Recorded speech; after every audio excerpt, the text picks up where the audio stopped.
Welcome to the Raising Empowered Kids interview series. Today, I'm excited to introduce my good friend and colleague, Jill Doreen Clifton. Jill is an incredible woman and mother. She's deeply wise and powerful, yet in a gentle way. I feel really blessed that she's in my life. Jill brings an earthy wisdom to her women's workshops to help mothers become strong mothers to their children and to themselves through their own personal journey. Jill believes that we have what we need inside of us, and that through story, exploration, and through self awareness, we can bring forth the best in ourselves, our children, and our communities. And I want you to watch for her upcoming book, The Landscape of Mothers. Hey, Jill, thank you so much for being with us today. I'm really happy to have you here. Thanks. I'm so excited to be here. So, can you tell us a little bit about how you got inspired to work with mothers and a little bit about what the landscape of motherhood is? Yeah. So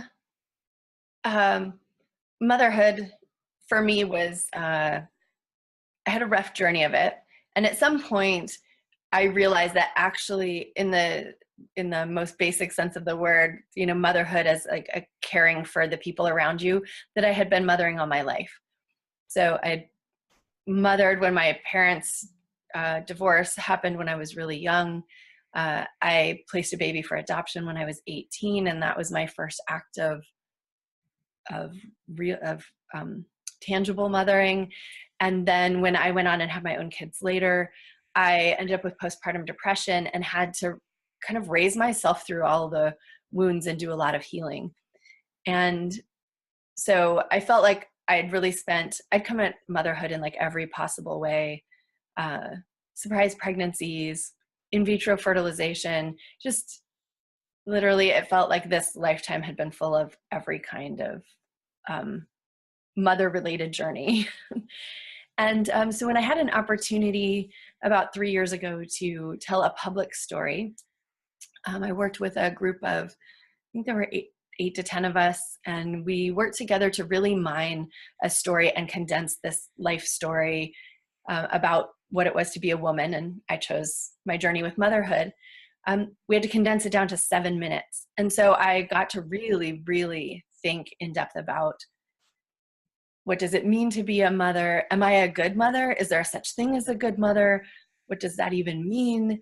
Um, what does culture tell us is a good mother? How was that interacting with my feelings about all of my mothering? And so that really opened this sense of understanding a lot of facets of parenting, and particularly of motherhood, sort of a woman's experience of parenting. Hmm.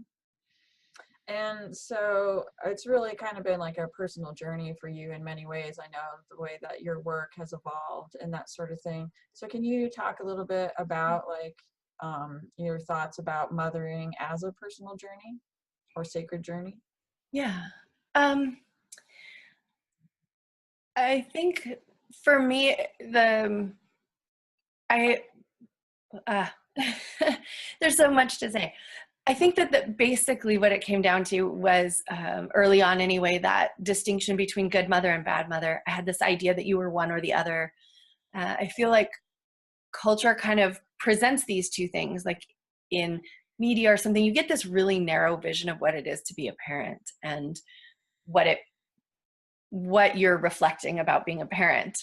So I had my two children really close together. So they were 20 months, 22 months apart. And so I had basically a toddler and an infant. And I remember going to the moms groups and, the play groups and stuff.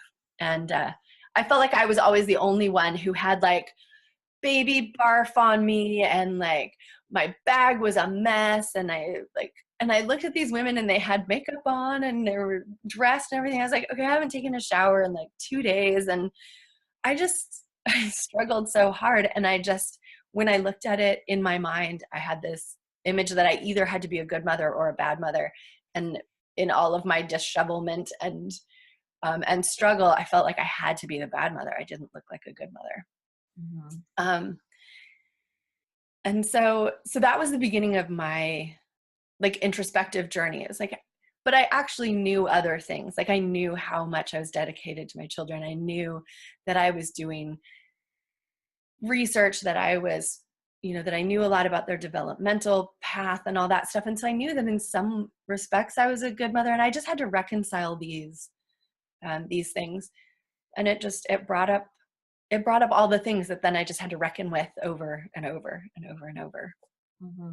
And I know too, with being at home with two little small children, it can feel really overwhelming and stuff too. And can you talk a little bit about your journey, how you were, struggling with those types of, like, the depression and the Yeah. overwhelm and the frustration of all that? Yeah. I yeah, having two kids at home was difficult. I mean, I think it always is. Um, the other thing was that some other situations had sort of dovetailed so that I was also having to address my personal well-being. I had postpartum depression after my second child was born. At the same time, I gave up my career to stay home with the kids. I don't regret it. And that was a struggle. And it was a self-identity struggle. I had worked for years in academia and had my sights set on being a professor. And it was something that I didn't foresee coming, that I would want to make this choice between doing one or the other, that I didn't want to try to do both. Parenting and such an intensive and time-consuming career. And so I also kind of had that identity crisis going along with jumping into parenthood. I also realized, I think inside of the postpartum depression, that I had really left a lot of old wounds around the adoption and around my parents' divorce and around these old things that came, and the grief came back during those early years of parenting. And so there was a lot to do. There was a lot to grapple with in terms of my mental health, my identity, well-being, the strength of my identity, because I was shifting what it was based in. And so there's just a lot of diving into all of those things. Hmm. And parenthood, I mean, we all know parenting is guaranteed to push your buttons. No doubt. No And doubt. so it's really, parenting, we can look at it different ways. And one of the Mhm. ways that we can look at it is an opportunity to grow and heal some of these, like, even generational woundings that take place. And can you talk a little bit about, like, how we tend to carry forward those generational wounds, and like what it takes to actually kind of break out of some of those patterns?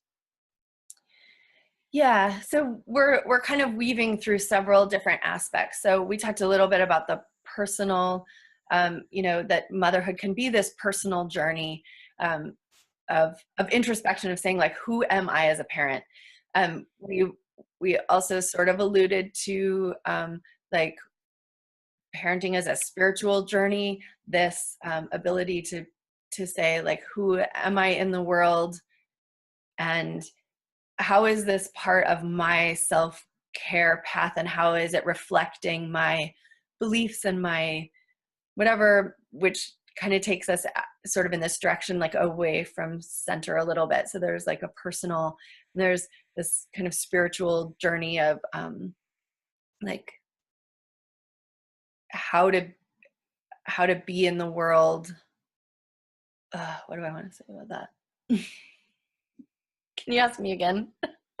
Yeah, well, and you were talking about, actually, let's talk a little bit about, like, the facets of motherhood, because, we've talked about, like, this personal spiritual journey. There's the spiritual component, there's the Mhm. ancestral piece of it, and then also, which we haven't talked about yet, but there's also, I've heard you talk about, there's also a political aspect of it. So maybe it would have helped to kind of like pull out and give, like, the larger view of, like, the different aspects of parenting, like these different facets. So can you maybe talk about those a little bit? Yeah. So so these are sort of artificially broken into four things. I just kind of want to say up front um, because parenting really is just this interwoven thing of what we do every day for 20 years or more, right? Right. So they're interwoven, which makes them a little tricky. Um, but the way I kind of see it is that if we want to break this out into four kind of different aspects of what parenting is like, there's the personal aspect, which is to say, like, how am I showing up as a parent? Um, and those have to do with choices I'm making, and there it's a little more in the practical realm. Your experiences, things that have happened to you, influencing how you're behaving with your children. Mhm. So, for instance, um, my parents' divorce affecting how I perceived my children and my relationship, or the adoption influencing, kind of bringing back up the emotions as I'm in this new place of parenting. Mhm. And then there's the closely related would be parenting as a spiritual practice, which is something a little more along the lines of really getting into that introspective part, which would be more how do I want to be a parent in the world? What kind of values am I trying to impart to my children? How does my behavior reflect or not reflect those values? How, um, how do I have this bigger, grander vision of how human beings move together and what that kind of relationship means? And so it's a little personal is the really, kind of down to earth part. The spiritual is the more um, like thoughtful, introspective, greater picture human being relationship part. That's kind of what I was thinking, like the global view, and maybe in some Mhm. ways too, like the community aspect of it too. It's kind of larger than Yes. just the self. Yes. And then closely related again, right, would be like we're kind of going along a little line here or in a circle, would be parenting as a political practice, Mhm. right? So that we're saying, like, as we have our views, as our values are reflected in how we teach and how we treat our children, um, that becomes political, because we're instilling inside of them certain values. Mhm. We have to be careful here, though, because in this place, and especially recently, I think we've as a culture gotten into a conversation about exactly what it means, when we treat each other certain ways that we don't really think about. So this part is kind of getting underneath how have we already been indoctrinated to think about who women are, so who our girls are, or who our boys are, or what it is to be masculine or feminine in the world. And what do we want to say about that? What do we want to teach our children about both masculine and feminine inside of themselves and how they present to the world? Mhm. Um, and so there is a political statement inside of parenting. You're raising another generation, and it's more forward looking in that sense. And sort of if that's looking forward, there's that possibility of turning around and looking backward and saying, who are our ancestors and what kind of indoctrination did we get? And so there's also this possibility of parenting as a lineage healing process, Right. Mhm. that ability to kind of heal backwards across your line, with your living ancestors. And I also feel like it's also with ancestors who've passed, like what must of their lives have been like that I'm here now, and then what does that influence need from me here, which kind of brings you back to a political. So they're interwoven, but I think it's interesting kind of to pull those things apart, to be able to have those different perspectives and say, what am I doing here? What kind of message am I sending here? What kind of message do I want to send here? And how might I best actually do that? Yeah, and to really be conscious about like what are we wanting to teach and how do we want our kids to turn out. And and we can't control our kids, we can shape them and we can influence them. And so the trick is to to look within ourselves and see where we need the healing and the things that we need so that we can put our best foot forward for our kids too. So going back to the whole ancestral lineage healing thing. I know like so many families have, like abuse in their histories, just things that have been swept under the rug, these types of things. And these are all things that we have the opportunity to heal going forward and break, patterns of abuse. And so can you talk a little bit about that whole ancestral healing piece? Sure. So, yeah, in this case, I would say healing for me as a definition for the word, because I think people have different ideas of what healing means, would be to break the pattern. So it would be a conscious choice. It's not that we then pretend like that thing didn't happen, or that thing didn't exist anymore, or has no influence over us anymore, because that ancestral pattern will always have an influence over us, but we get to make a choice right here and now about how that plays out and how much we're willing to get support and how much we're willing to step into all the facets of parenthood, including especially then the personal process to do the work that we need to do so that we can actually put forward what we want to put forward, whatever is behind us. And that's a long process. I don't want to also sound like I don't think one person can do it. I've had this opportunity to see my mom and my daughter kind of work together to repair things that I couldn't be a part of because of my woundings. And so I think it's definitely a familial process, even if they're not consciously engaged. So that's for the preface. But in terms of ancestral healing, I think most often we think of like the crappy things that our ancestors sort of gave us, right? These experiences of trauma, these patterns of abuse, of neglect, of, things that are really that we struggle and grapple with because they affect our sense of who we are, our sense of self. And if we acknowledge that, then we know as parents, most of us then, if we can see how our sort of negative family patterns have influenced us, and we know that we paid a price for living in that, then most of us probably don't want to, inflict that on our children. But unless we're acknowledging kind of where they came from and stuff, they tend to still come out sideways. And I have more than once seen how people who consciously say, like, I don't want to repeat that, find out later that they just repeated that same wound, but in a different way. So there's a benefit to going kind of back into our ancestry and seeing what happened. The other thing, though, is our ancestors actually gave us some really beautiful things. And we wouldn't be here if they didn't. So our ancestors were survivors. Our ancestors had some kind of strength. They must have stuck together. And in some ways, there's a healing aspect of going back and kind of doing them, like really making up a story, but going back and thinking like, what must they have had? What characteristics that we want must our ancestors have also given us?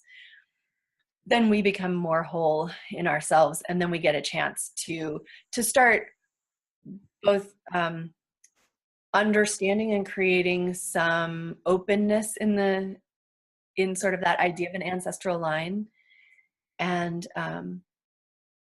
then we can move around in it easier. We can make better choices.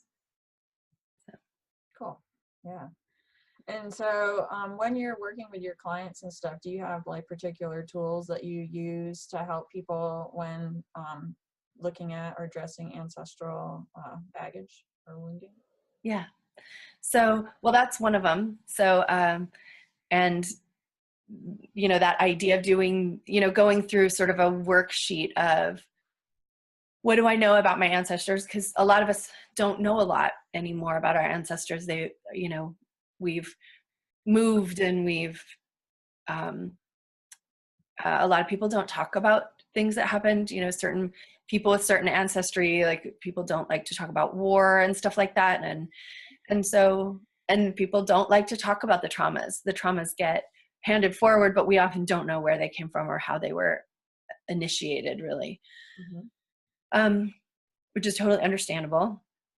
And so what it does is it leaves a person who feels like there's this long family history of something, or that, that when they've done some introspection can see patterns of behavior, even if it's not exactly the same behavior, the pattern is the same, that it results in whatever. In my family, it was abandonment, emotional abandonment. Mhm. Um, and so to go back and do that exercise of like, okay, so what are the sort of negative things that my ancestry gave me? And then I encourage clients to think back beyond the ancestors that they know, because then we can let go some of those interpersonal relationship things. So Mhm. if we imagine like, 3 or 4 generations before the last people you knew, what must have been happening there? What qualities must they have had, the good ones too, to get you to where you are? And so I have a worksheet for that, Mhm. and I'm happy to share that. Cool. Thank you. And, Mhm. and I was thinking too, it's like traditionally, like when you look at the history of the human population, the human race, we have been, tribal people. And so there's always been some sort of sense of community or tribe. And long before we had the ability to write, we were telling stories. And so storytelling was one way to pass that information down the family line. And I've noticed, at least within my personal family, it's like, my parents really didn't tell stories of their childhood. And so, um, like, there's like these whole, like, what a tradition to lose. It's like you lost like the storytelling that goes through the generations. And so where you might have these stories, even if they weren't necessarily good stories, but the stories of what happened to, your family, as we've come through the ages to arrive here, has all been lost, type thing. Like my mom, she's always been into genealogy. And so, she has like, the whole family tree all traced out and this kind of stuff. But really what's missing is the stories, Yeah. which really to help to tie everything all together. And so, the whole tribal aspect, that makes me think of community.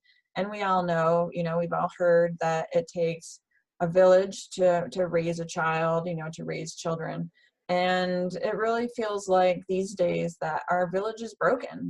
There's, the communication breakdowns, the community breakdowns. We're all very isolated in our house. The parents are expected to raise their children all on their own without, maybe some help from the grandparents or, or a babysitter or daycare or whatever. But there's not that community anymore. I was talking to somebody earlier and they were saying how when they were kids growing up, like they knew like which houses in the neighborhood that they could go to if there was an emergency kind of thing, or they knew who they could call. And these days we don't really even know our neighbors for the most part. And so we've really lost that sense of community, I think, in a lot of ways. And so can you speak a little bit, share some thoughts around that? Absolutely. I think that is part of what happened here, and that is part of how we lost our stories, right? So more than ever in our human history, we live isolated. More people live alone than ever before. And even when we live together, we tend to live as these like nuclear family units.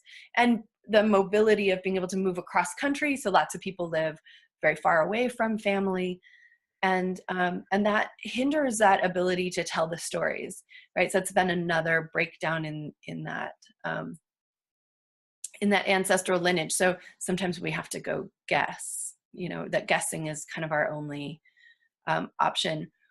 In that case, I think guessing is a little bit of a flippant word for that, actually, because we can feel in our bodies the things that we have. And if we're willing to be self-aware, I think we can rekindle and regather, not the details of the story, because obviously we'll never know exactly what happened, to Aunt Irma. But we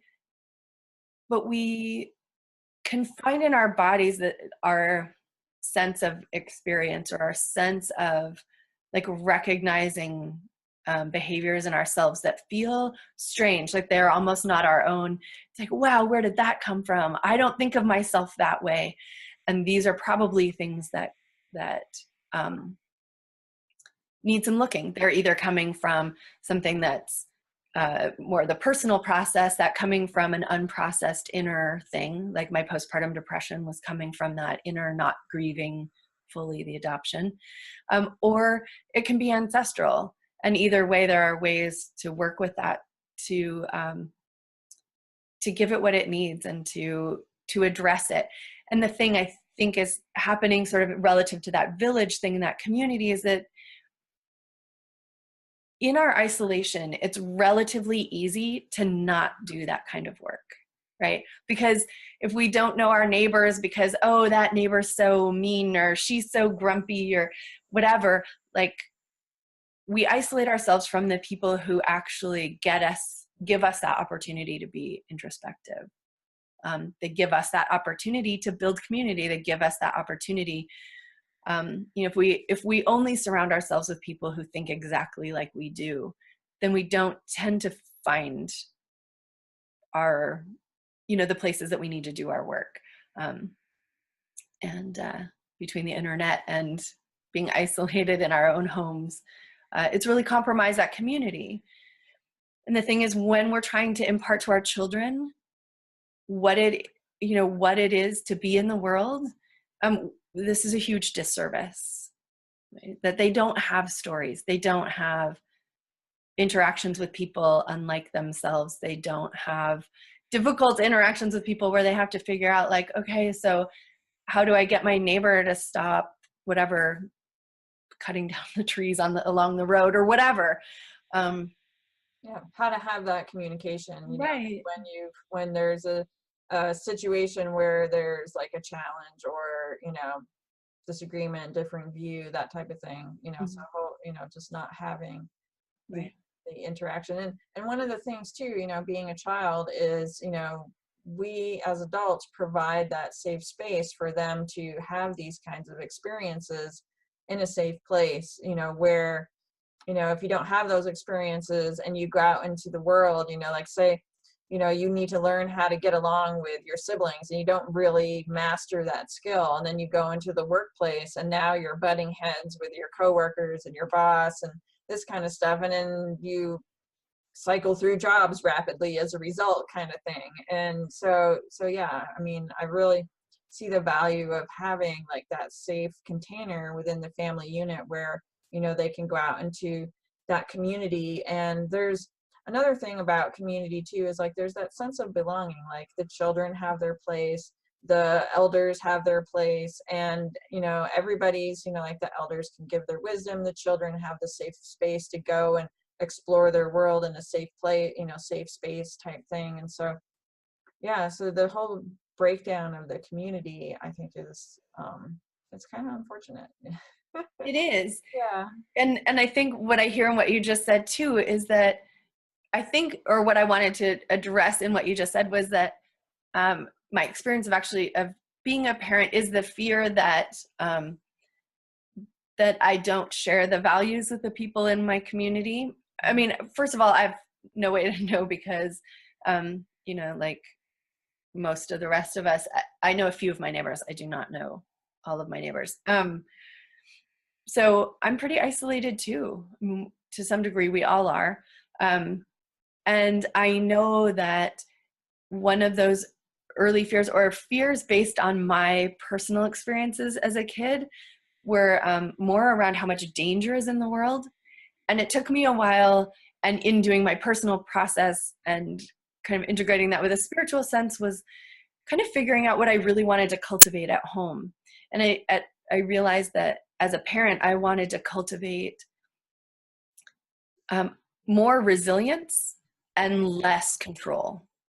So my sense is that that when we're overly authoritarian or controlling with our kids, that we create a bunch of distance between us again, and we're just exacerbating the problem that we already have in our larger community. And so for me, I put my value and focus and my energy into cultivating really good relationships with my kids and talking about all the things and admitting to not knowing stuff and trying to stay in touch with them so that we could feel together in stuff more than I was worried about giving them all the details, which isn't to say I didn't sit them down and talk about different kinds of dangers that they might face in the world at age appropriate moments or whatever. I did. But rather than focus on that, I focused on, we always have a relationship. If you're ever uncomfortable, you just call me, no questions asked, kind of things like these like, I'm in support of you conversations, rather than here's how here's what you need to do. And if you break these rules, then you're on your own, kind of thing. Like, then you can't call me because I'll just be mad at you and you'll get in trouble. Right. Yeah, exactly. And, and going down that road too, you and I have worked together in the past, in helping have those conversations with your kids, about sex and some of these challenging things. And, Yeah. I really appreciate how you have created an environment where, your children do feel safe coming to you with things that are scary and things that you don't want to hear and things that have made you be like, oh my God, I can't believe that this is happening, and even go and approach the school to address the situations that, that your kids have brought home. And so I think, so I want to, one is just acknowledge you for doing that, creating that kind of environment for your kids. And two, if this comes around to like the whole stranger danger kind of thing, and, building trust type thing, like when I was growing up, my parents were very concerned about, us talking to strangers and this kind of thing. And it was really just drilled into our head that, strangers are dangerous. And I remember one time we were out walking, I don't know, I was probably 10 or 12, or I don't remember how old we were. And, went down to the little general store. I lived in rural Vermont, and somebody pulled over and they're like, oh, you want to ride? We know your parents, this and that. And we were like, no, kind of thing, because I didn't know who they were. But I think really, like, instead of like putting that fear base into kids, instead teaching them, like, here's how you evaluate a situation. This is how you look out for yourself. I'm here if you need me, instead of getting in the car with a stranger I didn't know. If I really wanted to ride, I could call my mom, kind of thing. And that type of stuff. And just really creating that whole environment where, they actually do feel safe to come to you. I think it's really important.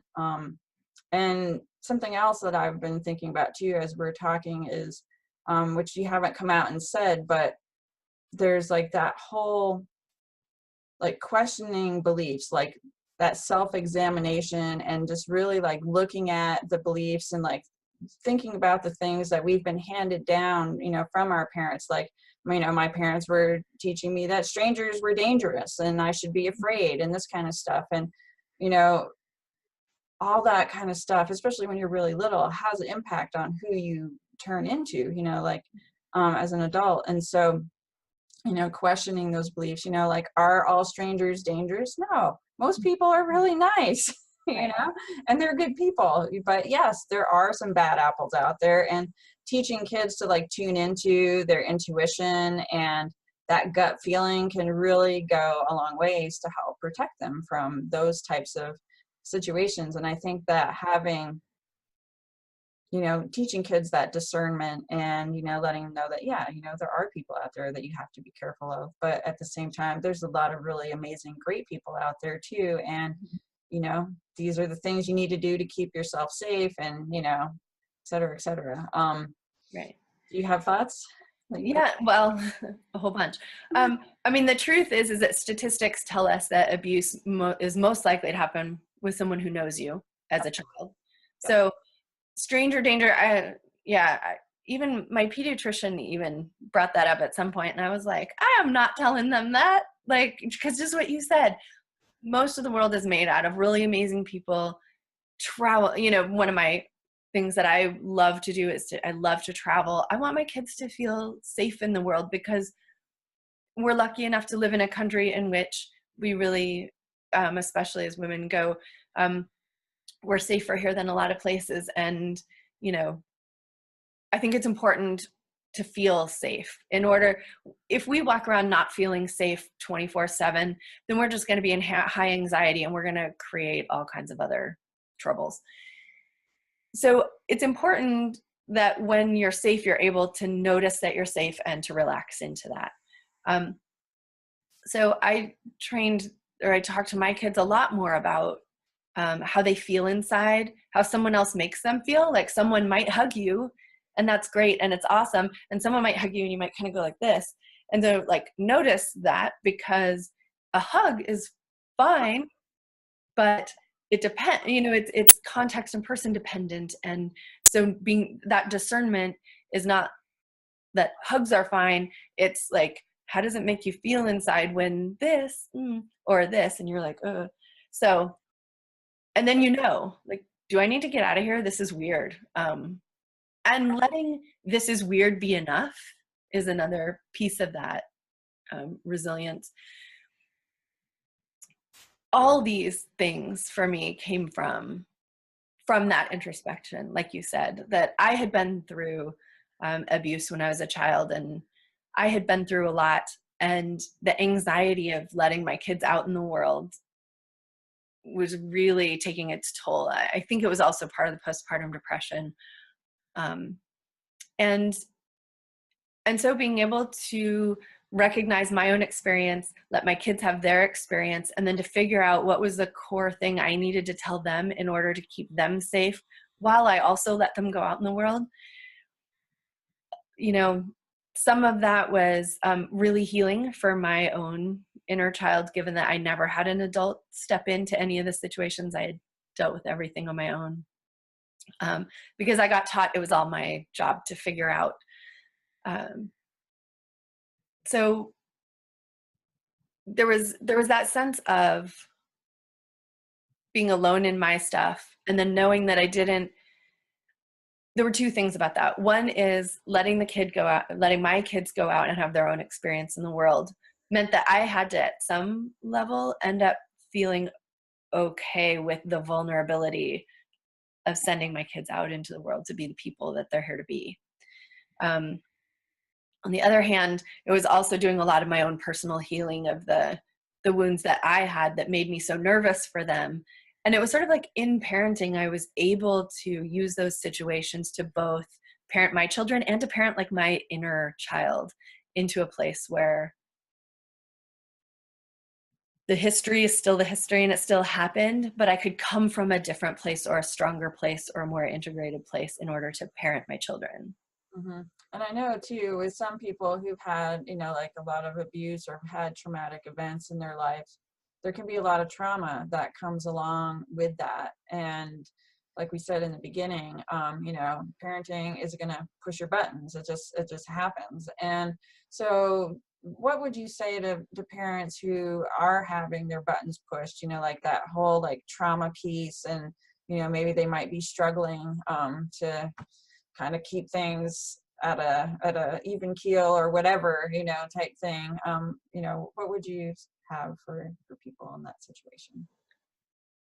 Well, I would say that personal practice part becomes really important. The willingness to sit down and address some of the things that happened. And because as long as we don't, so here's a little more of my personal experience of after I placed my baby for adoption, I didn't know how to grieve. I'd never been taught how to grieve. No one ever asked me if I was okay. No one ever suggested a therapist. I was so deep in it that I couldn't figure out what I was supposed to do either. And so at some point I was like, okay, well, I'm just going to take this big thing that feels like a big weight and I'm going to set it over here. And then I'm going to keep going this way.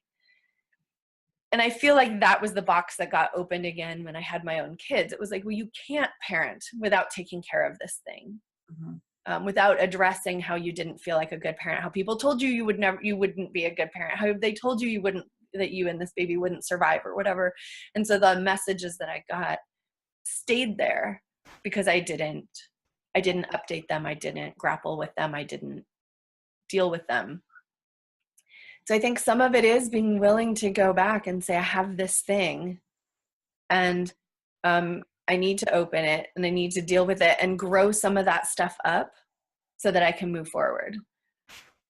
So I've done a lot of trauma work, and one of the most important for myself, like personal, I've had my trauma therapist. Um, and one of the things I think one of the most valuable things I learned was that when we do that thing where we put the box over here and we go, oh, but I'm going to go this way. Um, the way that the body works with that is that it literally does just kind of set it over here, and it doesn't set it in history. It doesn't set it as the past. The brain doesn't finish grappling with it and doing all of its processing and setting it over here. So it never gets like a timestamp. So that the next thing that happens that looks enough like this blows this box open. And so not only do you have the current situation going on, but you have the internal workings of the old situation as if it's right now. So trauma tends to get worse. I wouldn't say worse over time. It tends to get, once it keeps getting pinged over and over again, it will start to feel less and less manageable. It will start to be harder and harder to keep it in the box. Mm-hmm. And so time stamping that stuff means that we are willing and have the support. So we can only do this work when we're in a more stable and safe situation. But at that point, then it is time to open the box, and to kind of figure out what's there and figure out what needs to happen with it, and to take some of those memories and be able to say that was then, and this is now, and this is different. At this time I had these capabilities, which maybe virtually none. Like my abuse happened when I was really young. And then, you can say now I have these capabilities, and that's because I've been here and I've been introspective and I've been thinking about, who I want to be in the world and how I want to be a parent in the world, to keep that going forward. Mm-hmm. And then that gives us this chance to move a little bit away from what happened and to not be as like unconsciously influenced by it. Mm-hmm. So it gets less triggery. Yeah. So I think, for me, that's been one of the most important skills I've learned, was to be able to set something, or to take something and be able to kind of put it in the past, to open it enough to say, there's the past and here's the present. And for somebody who's dealing with these types of traumas and that kind of thing, it sounds like having some support would really be, a wise choice, to help have somebody there to kind of guide you through. Absolutely. I think especially if that person is, if part of the wound is that you had to deal with it yourself and you weren't really old enough to know how to, or for any reason you didn't know how to. I think it's critical. I'm not sure we can heal that alone. Human beings are wired, like neurologically, we're literally wired to be in a collective. We're wired to base our, we literally base our nervous system on our caregiver. So this circles around a little bit to a little bit of that lineage kind of thing. Whereas because of the way our nervous system works and develops as infants, we are imprinting on our primary caregivers. And we tend to take on their kind of nervous system. So if our caregiver is really well balanced and they're calm and they're kind, then our nervous system finds this like safe, comfortable place, and that's the place that we work from, even as we grow. So even as we go through stressful situations later in life, that core wiring is still like calm, or has that capacity for those calm pathways. If we're raised by someone who's dangerous or abusive or neglectful, those wires don't get connected the same way. We don't feel safe. And so our core sense of self is not safe. That's when some of the lineage work and the personal kind of come together, because you can notice where you got it from, you can know what the patterns are, but it also takes that trauma therapy. It takes working with someone else, because even as adults, we can learn to calm our nervous system but the only way to do that really is with another person. It's not, with a safe person, not it's not something you can. I suspect that there are people in the world who have been able to somehow learn how to calm their nervous system basically on their own. The easiest, fastest, most clear way to do it is to do it with safe people. So yes, finding a therapist, especially somebody who's worked with trauma. If there's trauma in your past, finding a therapist who has specifically trauma related experience is good. Yeah, for sure. And, and I was also thinking too, there's a lot of instances where kids could benefit from, this kind of support too. Like, with all of the school shootings, we know that, kids are abused, both physically, mentally, sexually, all these types of things. So any kind of trauma, when a child experiences it, getting them support too can help them move through it in real time versus Mm-hmm. setting it aside in Right. this little box to be addressed later, at whenever it gets pinged or whenever they have kids or blah blah blah, whatever. And so yeah, I think that's definitely it's something for parents who have children who've experienced trauma also can be thinking about too, as ways that they can get support. Right. Yeah, there's a lot of information out there about how people internalize trauma differently, and it does have to do with how our nervous system is set early in life. Um, that two people can have the same experience, and one person can seem like they're doing really well and they function, and it doesn't seem to like get pinged, and the other person can just struggle with it. So on some level, we're just different humans.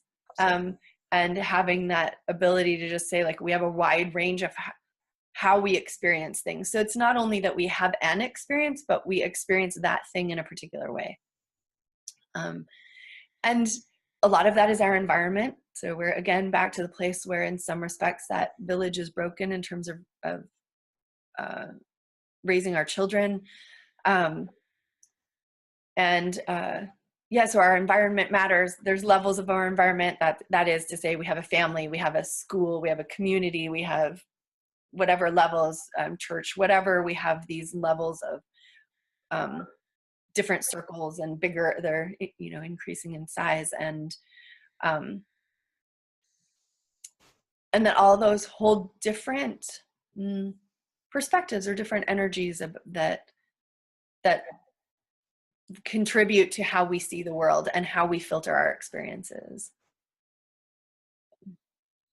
Yeah. So just to wrap things up here, is there anything else that we haven't covered yet that you would like to share about mothering as a sacred or personal journey?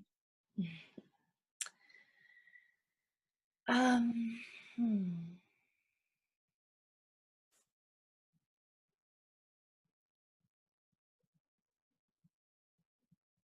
I don't know.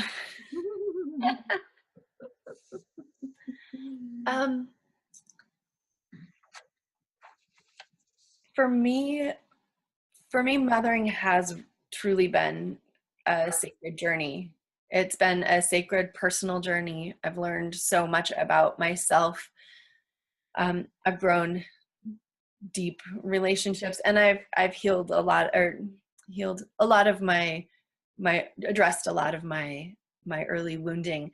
And so it's given me the chance, actually, in parenting. I feel like I've become more true to myself as I've worked to be more true to my children.